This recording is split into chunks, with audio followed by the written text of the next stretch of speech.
Okay, alright. Update tayo sa Hotdin for today, guys. Ito na naman tayo, guys, ha.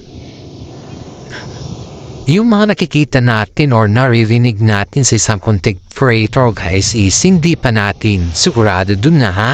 Yung mga balita natin na dahil si Katrin Bernardo ay binabalitang may bago na siyang boyfriend. Kaya daw bumitaw si Alden Richard ay dahil dun sa bago niyang boyfriend, at si Daniel Padilla naman ay parang magkaroon nata ng konting misunderstanding dahil hindi naman niya so kataklain na may boyfriend na pala si Katrin Bernardo. Siguro naman kay Daniel nung nalaman niya na may boyfriend na si Katrin Bernardo ay yun na yung time sana niya na umiwas sa mga bagay-bagay na kailangan niya ng iwasan, di ba? Ito guys, ito yung ating balita for today ay si Mami Min po ay pinagtanggol si Katrin Bernardo sa mga issues dahil alam niya kasi sa kanyang sarili at bilang isang nanay ay kilalang kilala niya ang kanyang anak sa lahat. Kasi siya mismo yung nagpalaki dito hindi naman yung mga ibang vlogger yung nagpalaki kay Katrin At may kasabihan tayo na mothers knows best sa kanyang anak. Ito guys, ito yung sa atin dito Si Mami Min po ay pinagtanggol niya si Katrin Bernardo, yung kanyang anak, sa mga ibang bashers kasi nga sobrang bash na yung pangalan ni Katrin Bernardo sa ngayon. At parang hindi na daw siya nakaka-focus sa mga rehearsals na ginagawa sa The Voice. Kasi kilala naman natin si Katrin Bernardo na isa siya sa mga sikat na artista at wala naman siyang linya about sa hosting or about sa hurado ba sa voice, sa The Voice. Pero she's keep on trying herself kasi nga wala naman siguro mawawala sa iyo kung i-try mo yung best mo yan kasi nasabihan natin, di ba? Kaya ang daming nambabas kung bakit si Katrin din yung nandun at mas marami tang mga tao ang nangangailangan ng mga something na can afford na yung pagiging hurado sa isang The Voice, di ba? Pero as far as we know guys is ang skills ng tao pag hindi mo yan try, hindi mo yan malalaman. Kaya nga si Mami Min po ay todo depensa kay Katrin Bernardo dahil bakit siya daw yung mapili kahit hindi naman siya talented about dun. Kumbaga is wala siyang linya about dun. Kaya na tayo dito guys is kumbaga sa atin ay nakikinig tayo sa mga issues na kung saan ay connected kay Katrin dahil mas marami po dito ang nabibigyan ni kay Katrin sa ngayon. Ang daming mga issues guys na lumalabas patungkol kay Katrin dahil nga po ang dami niyang tutor. Yun yung kwan dito guys yun yung pinaka masarap dito na pakiramdam na marami siyang tutor at maraming ibig sabihin nun guys is maraming nakakanda gusto sa kanya. Hindi lang si Daniel Padilla kundi marami. Diyan natin makikita yung sinasabi nilang attraction at yung kabaitan ni Katrin ay nakikita natin sa mga ganyan na gawain ng mga ibang tao. Believe it or not guys, we are just approaching some of the people. Kumbaga is pinapakita talaga natin na si Katrin ay may sarili siyang talent. Hindi lamang po pagdating sa mga instance na kung saan ay nakikitaan natin sa kanya na very the best siya pagdating sa mga artehan. Pero yung katotohanan dito guys ay pinipilit niya talaga na maging isang host dahil yun nga po yung nakatupa sa kanya. Pero kahit naman pinipilit niya, she's trying her best to be the best host dahil hindi mo naman talaga akalain na yun yung binibigay sa kanya or yun yung binigay ng management sa kanya na role. Of course, isa siyang artista. Normal lamang na may mga talented maya na hindi pa natin nalalaman, hindi pa natin alam. Sa mga bashers naman ni Katrin dyan guys ay huwag masyado tayong maging bitter dahil ang pagiging bitter naman po ay hindi yan hindi ang resulta or hindi ang sagot sa ating mga tanong kung bakit si Catherine Bernardo ay naging host. Sana nga magpasalamat naman tayo sa kanya dahil kahit papaano guys, pinagkita pa rin niya ang kanyang talento sa atin kahit wala siyang skills na gano'n. At dito natin masusukat guys na interesado si Catherine sa mga bagay-bagay na kahit hindi pa niya na-try, she's willing to do it. The best talaga siya. Sa ngayon guys, ang balibalita ay may bago na siyang boyfriend. Pero ayon dito sa ating legit na sources guys is hindi pa naman kinonfirm ni Mami Min na may boyfriend si Catherine Bernardo at the same time also pati na rin si Catherine Bernardo hindi pa naman niya kinonfirm kasi nga alangan naman na i-confirm niya ang isang issues kung wala pa naman, di ba? Kung hindi pa naman sila nag-click. Iyan yung mga kataga guys na iniiwasan nila Mami Min at saka si Catherine Bernardo kasi nga po bugbog sarado si Catherine sa mga issues sa ngayon. Yun yung pinagpapaka ng mga fans niya kung bakit palagi siyang pinabas sa mga bagay na wala naman siyang ginalaw. Ang daming pagsigaw na iwanan ng o ng mga issues or wag siyang maging topic pa. Pero wala tayong magawa dyan kasi yan kasi gusto ng mga fan na mga passes na maging topic siya kasi nga alam mo na pagdating sa mga bashers talaga naghahanap yan ng mga something na ipapapan ka kumbaga itapapit para maging viral sila. Pero aside from that guys, huwag tayong maniniwala sa mga bagay-bagay wala man nanggaling sa umama. Yan yung pinakmasaklap kasi dyan kung maniniwala tayo sa mga bagay-bagay siyempre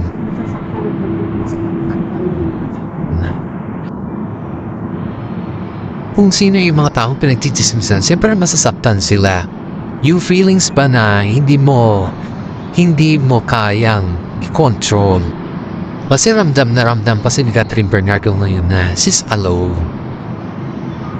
Ingat ito naman si Daniel Padilla guys ay sumisekreto na naman siya. Kasi diba ang issue kasi dito guys is yung makipag-ayos siya, tama, nakipag-ayos naman siya. The way na yung gusto ni Mami Min na pamaraan.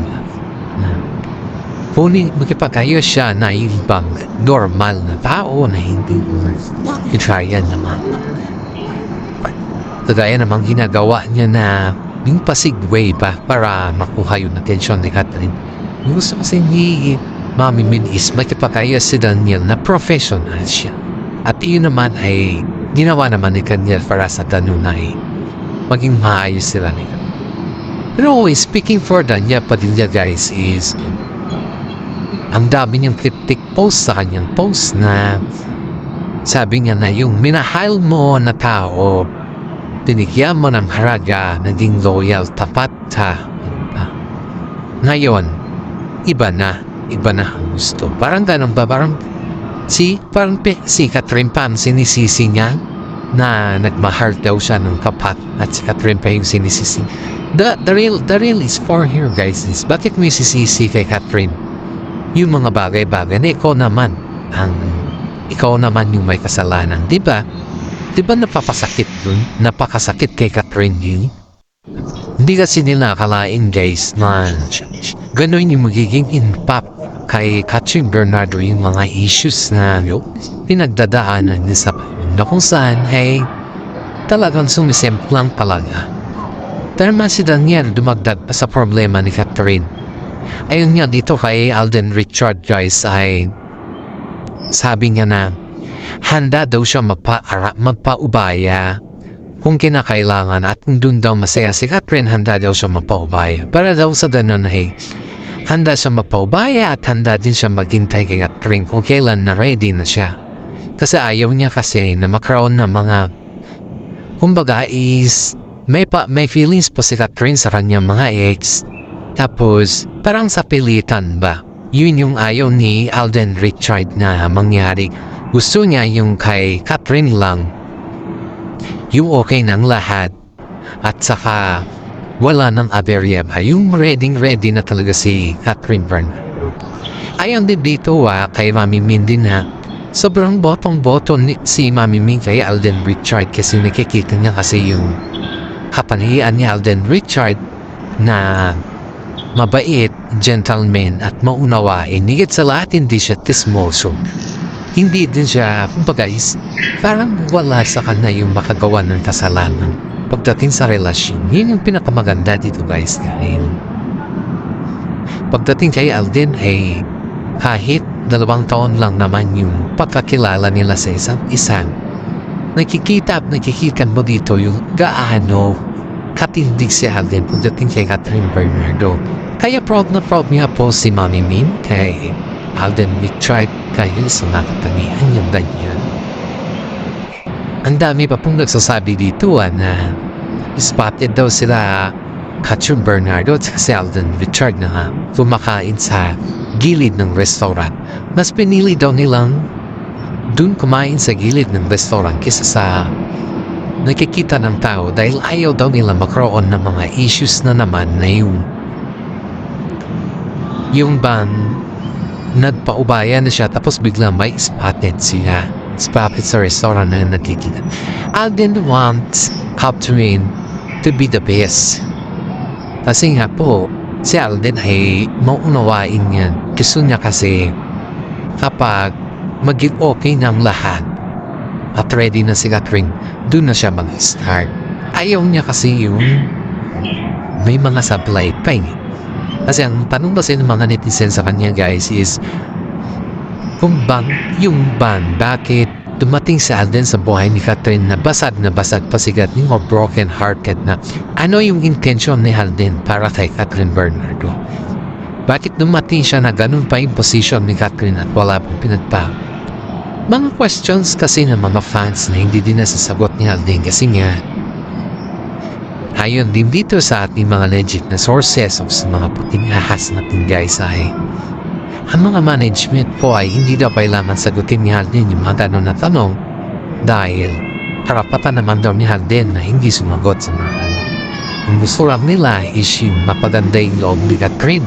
Dahil Catherine naman ay ang daming issues na binabato sa kanya na hindi naman niya alam kung saan naman pupulutin ang mga sagot sa mga issues na yun. Kahit wala naman siyang kinalaman. Lalong-lalo na nung spotted sila guys na din sa restaurant. And sabi nga sa kanila is nabalikan na sila. Nabalikan na daw sila Alden sa kasi Catherine. Ang sabi ba naman ng mga ibang fans na nag-comment sa akin ay fake news daw tayo dun sa balikan factor. You know guys wala tayong fake news dito. Kasi nga spotted sila at saka wala naman talagang intimate na nangyayari o kumbaga wala namang aminan na nangyayari. Sa mga gestyon ng kasi ng Captain guys, hindi naman natin nakalain na kung ano man yung magiging gestyon nila ay yun ay scripted sa mga management, gawa din ng mga management nila. Kaya tayo dito ano yung nakikita natin, syempre ina-update ko kayo para naman makaroon tayo ng mga updates. Hindi yung gumagawa tayo ng mga fake news dito kasi mahirap yan guys. Mahirap pagbitangan ng mga kagaya ko na vlogger na sabihin na fake news na. Hindi naman ganun. Pero ang mga updates natin guys is natural ito. Dahil mismo mga kaibigan nila sa showbiz ang nagsasabi din. Ito pa yung pinaka-masarap sa pakiramdam dito guys na kahit nagpaubayan na si Alden diba, nandyan pa rin si Alden sa tabi ni Catherine. Off and on cam siya. Yun yung pinaka-masarap dito dahil hindi pa rin niya iniiwan si Catherine sa ere at handa pa rin siya maghintay. Sa mga iba kaya yan guys napahanga nga ni Alden si Mami Minnie dahil sa kanyang katanian na handa siyang kumbaga handa si Alden na maghintay kay Catherine at kitang-kita mo naman kung gaano kadami yung mga bashers ni Catherine sa ngayon gawa ng mga tismis na hindi natin maintindihan.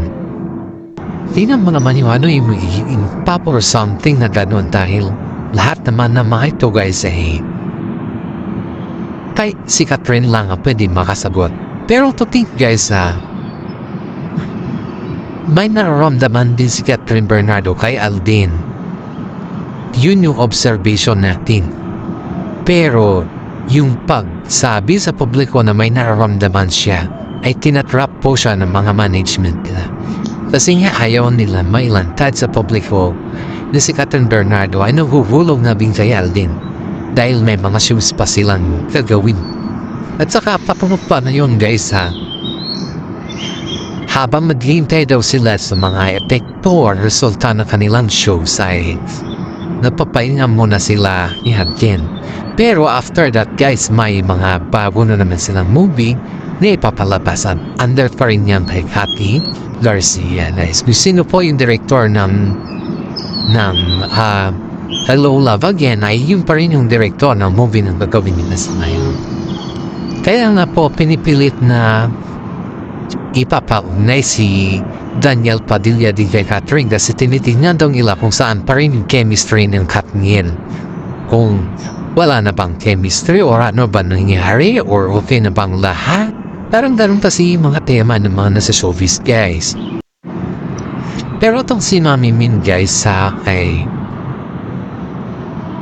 todo depende sa kila Catherine Bernardo at saka si Alden Richard kasi nakilala niya kasi si Alden Richard mabait kay Catherine. Believe it or not, mas nabusuhan ni Mami Min si Alden Richard compared kay Daniel Padilla. Halos nga sa Bernardo family guys ay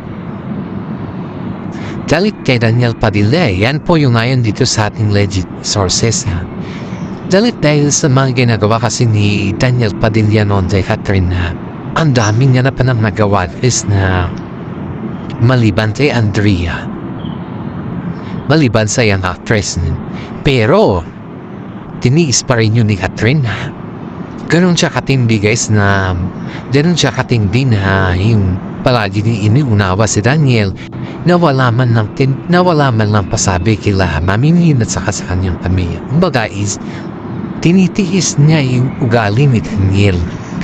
Ang alam din nila Mami Min is okay sila ni Daniel dahil si Catherine is hindi siya nag-open kay Mami Min. Start lang naman nag-open si Mami Min nung na-break na sila ni Daniel at yung bang sobrang sakit na yun na yung start na ng mami si Catherine kay Mami Min. Yung hindi niya na kaya, kailangan niya na yung help, tulong na nanggaling sa kanyang pamilya. Yun yung nakakaipansahin guys na kay Catherine Bernardo dahil iniisip niya talaga na sa lahat ng mga bagay is kaya pa niyang protektahan si DJ. Pero yung pagprotekta niyang ganun guys is napunta pala sa wala.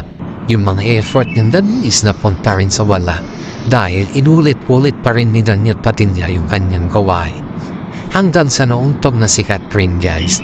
Sa dami ng ginawa ni Daniel Padilla, ni isa walang sinagwit si Catherine, ni isa wala siyang binanggit sa kanyang mga interviews at ni isa hindi niya sinirahan si Daniel Padilla. Dan nahimik si Catherine guys, tinis niya lahat kung ano yung mga sakit, gaano kasakit, or yung mga things na kailangan niya na ng tulong ng ibang tao ay still pa rin na naging silent siya. Kaya na yung pagdarusa ni Catherine noon guys ay pinuna ni Alden at iyon kaya nagustuhan siya ni Mami Min dahil dyan. Kumbaga is bumalik yung pangangatawan ni Catherine, bumalik yung blooming niya, bumalik din yung saya sa kanyang mukha. Halos lahat ng mga bagay-bagay na yan guys is pinagsasalamat ni Mami Min kay Alden Richard dahil dumating siya sa buhay ni Catherine Bernardo na sobrang depressed at sobrang lungkot. Kaya nga itong proud na proud si Mami Min dahil nandyan si Alden lagi kay Catherine. Hindi man lang niya binitawan o iniwan sa hilig. Yan yung mga katagal na minahal ni Mami Min kay Alden. Kaya may every time na may mga birthday or occasions sa bahay ng mga Bernardo family is number 1 si Alden Richard dyan na invite din. Sa mga hindi nyo nakikita na picture ni Alden Richard sa off-cam ay yun po ay ayaw ni Alden Richard na makuhaan dyan ng mga videos or pictures sa mga okasyon sa bahay ng mga Bernardo family kasi nga ayaw niya maintriga kay Catherine dahil si Catherine po ay talagang still keep on moving on sa nangyayari sa kanyang buhay. Kaya dito natin mapagtanto guys na yung kabutihan din ni Alden Richard kay Catherine ay hindi lamang basta-basta. And this is for today, our updates. Maraming salamat sa inyong pakikinig at God bless po sa ating lahat.